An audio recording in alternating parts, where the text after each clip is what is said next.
రెండో కార్యక్రమం ఇప్పుడే నేను ధోబీ ఘాట్కి వెళ్ళాను. ఎప్పుడు కూడా నేను ఒక విషయం మీరు గుర్తుపెట్టుకోవాలి. ఈరోజు తెలుగుదేశం పార్టీ నన్ను ముఖ్యమంత్రిగా 30 సంవత్సరాలు అయింది. మన నాయకుడు ఎన్టీ రామారావు గారిని ముఖ్యమంత్రిగా చేశారు. అదే సమయంలో తెలుగు జాతి ఈరోజు ప్రపంచంలోనే ఒక అగ్ర జాతిగా ఉందంటే దానికి కారణం తెలుగుదేశం పార్టీ. అలాంటి అగ్రస్థానంలో ఉండే పనులు చేయడానికి కారణం వెనుకబడిన వర్గాలని చెప్పి నేను మీకు తెలియజేస్తున్న బీసీలే కారణం. అందరూ అటు ఇటు మారుతారు కానీ బీసీలు మాత్రం ఎప్పుడూ తెలుగుదేశం పార్టీనే బలపరిచారు, ఓట్లేశారు, గౌరవించారు, గెలిపించారు. అలాంటి బీసీలకు అన్ని విధాల న్యాయం చేసిన పార్టీ తెలుగుదేశం పార్టీ, ఈరోజు ఎన్డీఏ. నేను ఆ రోజు వెనుకబడిన వర్గాల కోసం ఆదరణ తీసుకొచ్చాను సమైక్య ఆంధ్రప్రదేశ్లో.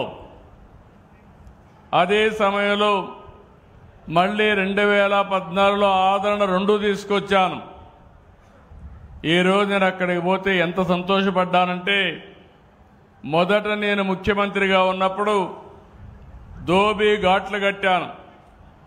ఆ రోజు నేను ధోబీలను చూసేవాడిని. రజకులంతా కూడా చాలా ఇబ్బందులు పడేవాళ్ళు.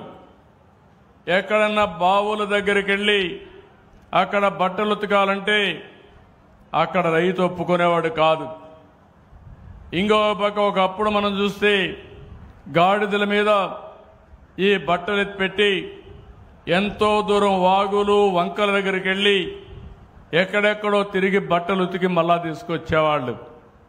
వాళ్ళ కష్టాలు చూసిన తర్వాత వాళ్ళ ఊర్లోనే కట్టాలని ధోబీ ఘాట్ కట్టి దానికి పంప్ సెట్ పెట్టి తొట్లు కూడా కట్టి ఆ ఉతికే బండలు కూడా ఏర్పాటు చేశాను.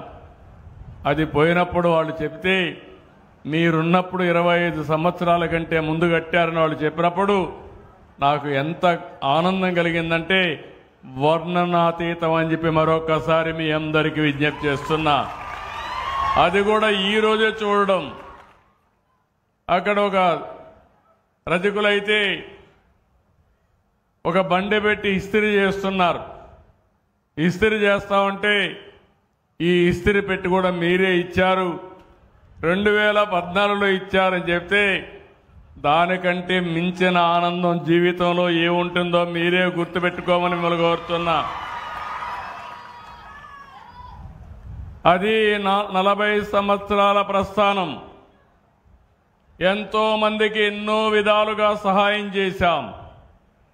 ఈరోజు మీరు ఒక్కసారి చూస్తే ప్రతి నెల పింఛన్లు ఇవ్వాలని ఆ పింఛన్ల కార్యక్రమం పేదల సేవలో అనే పేరు పెట్టి నేను నేరుగా వచ్చి నేనివ్వడం, నేను కాకుండా నిద్రలేయంగానే 1,65,000 మంది అధికారులు పింఛన్లు ఇచ్చే కార్యక్రమానికి శ్రీకారం చుడుతున్నారు. 3 గంటల్లో ఇస్తున్నారు. అదే సమయంలో ఈరోజు రాష్ట్రం అంతా కూడా ఇది ఒక పండుగగా జరుగుతూ ఉంది. ఒకప్పుడు మీరు చూశారు, జీతాలు కూడా ఇవ్వలేని పరిస్థితి. ఈరోజు సుజావుగా జీతాలు ఇస్తున్నాం. అదే సమయంలో ఎన్ని ఇబ్బందులున్నా మొదలు తారీఖున పేదల సేవలో పింఛన్లు ఇచ్చే కార్యక్రమానికి శ్రీకారం చుట్టాం. ఈరోజు నేను ఒక్క విషయం మీరు గుర్తుపెట్టుకోవాలి. ఒక ఆంధ్ర రాష్ట్రంలో ఇచ్చే పింఛన్లు ఏ రాష్ట్రంలో కూడా ఇవ్వడం లేదు. మొదల తారీఖు వస్తే పేదల జీవితాల్లో పండుగ. అదే మరి నేరుగా డబ్బులు ఇవ్వడం. ఈ ఎన్టీఆర్ భరోసా సామాజిక పింఛన్లు అనేది నేను ఛాలెంజ్ చేసి చెప్తున్నా, దేశంలో ఎక్కడా ఇవ్వని విధంగా, ధనిక రాష్ట్రాలు ఇవ్వని విధంగా ఈరోజు ఎన్డీఏ ప్రభుత్వం ఇక్కడ ఇస్తున్నామంటే అది మాకు ఈ పేదల పట్లుండే అభిమానం, ప్రేమ అని మరొకసారి మీకు విజ్ఞప్తి చేస్తున్నా. ఈరోజు మీరు చూస్తే మామూలుగా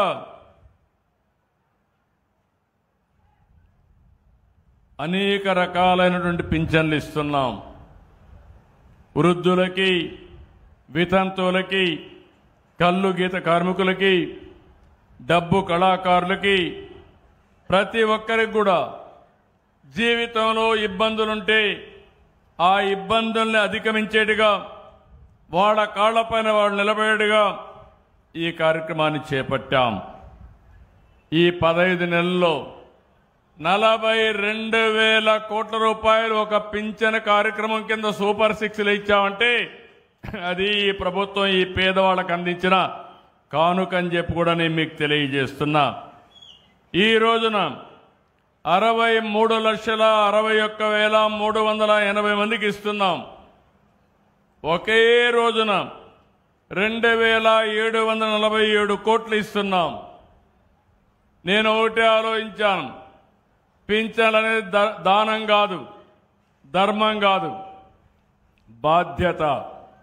మీ గౌరవాన్ని పెంచే విధంగా మీ ఇంటికొచ్చి మీకు నేరుగా పింఛన్ అందించి మీకు కూడా గౌరవంగా అందించే విధంగా అధికార యంత్రాంగాన్ని తీర్చిదిద్దానని చెప్పి కూడా నేను మీకు తెలియజేస్తున్నా. మీ అందరికీ ఒకసారి గుర్తుపెట్టుకోవాలి, నేను సీఎం అయి 30 సంవత్సరాలు అయింది. ఈ పింఛన్ ప్రారంభమై 40 సంవత్సరాల పైన అయింది. మొట్టమొదటిసారిగా ఈ పింఛన్ ఎప్పుడు ప్రారంభించారంటే మన నాయకుడు నందమూరి తారక రామారావు గారు 1983లో 30 రూపాయలతో ప్రారంభించాడు. మీరు కూడా ఒక విషయం గుర్తుపెట్టుకోవాలి, ఎప్పుడైనా మనం అన్నం తింటామంటే ఒకసారి తలుచుకుంటాం. దానికి కారణం జీవితాంతం ఇబ్బందులు లేకుండా ఉండాలని మనం ఆలోచించుకొని చేస్తాం. అలాంటిది ఈరోజు మీకు 6,000, 10,000, 4,000, 15,000 వస్తుందంటే ఒక్కసారి ఈ పింఛన్ ఇచ్చేవాళ్ళని కూడా మీరు తలుచుకుంటే ఇంకా ఎక్కువ పింఛన్ రావడమే కాకుండా మీ జీవితాల్లో వెలుగులు వస్తాయని మరొక్కసారి మీ అందరికీ విజ్ఞప్తి చేస్తున్నా.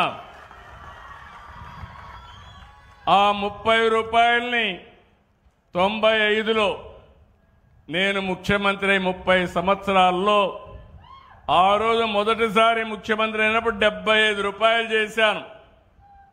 మళ్ళీ 2014 మూడోసారి ముఖ్యమంత్రి 200 రూపాయలని 1000 రూపాయలు చేశాను.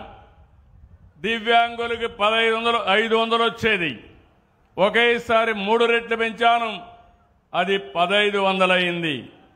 మళ్ళీ 2018 వృద్ధులకి, వితంతువులకి 2,000 రూపాయలు అంటే 1000ని 2,000 చేశాను.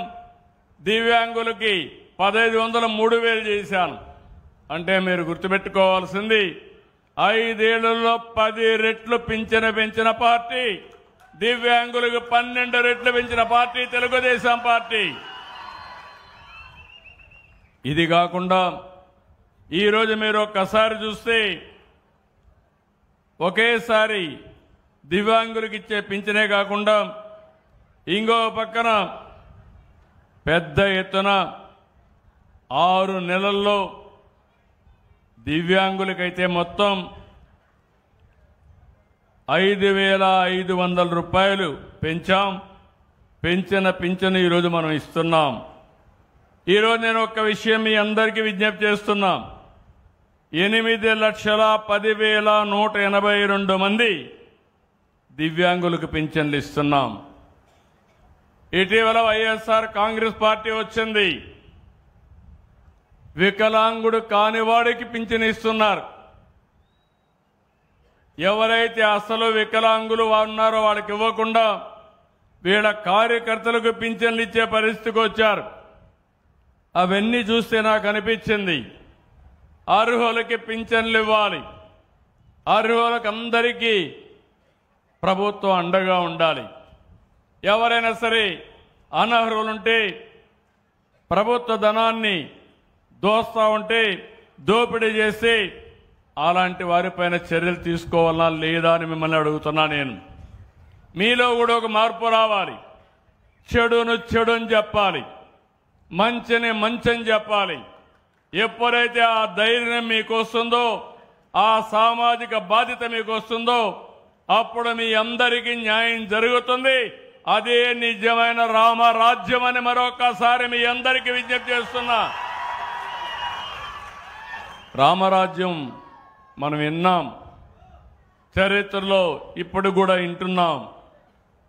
మంచి పరిపాలన ఉంటే దాన్ని రాముడు మారిగా పరిపాలించాలి, ధర్మాన్ని న్యాయాన్ని కాపాడాలని చెప్పి అన్నప్పుడు మీలో కూడా అలాంటి ఆలోచన విధానానికి మీరు శ్రీకారం చుట్టాల్సిన అవసరం ఉంది. అందుకే నేను ఈరోజు మీ అందరికీ ఒకే ఒక విషయం చెప్తున్నాను. నేను మీకు అండగా ఉంటా. 30 ఏళ్ళు నన్ను చూశారు. ఎప్పుడన్నా నేను లీవ్ తీసుకున్నానా అని మిమ్మల్ని అడుగుతున్నా. ఎప్పుడన్నా సిక్ అయ్యానని అడుగుతున్నా.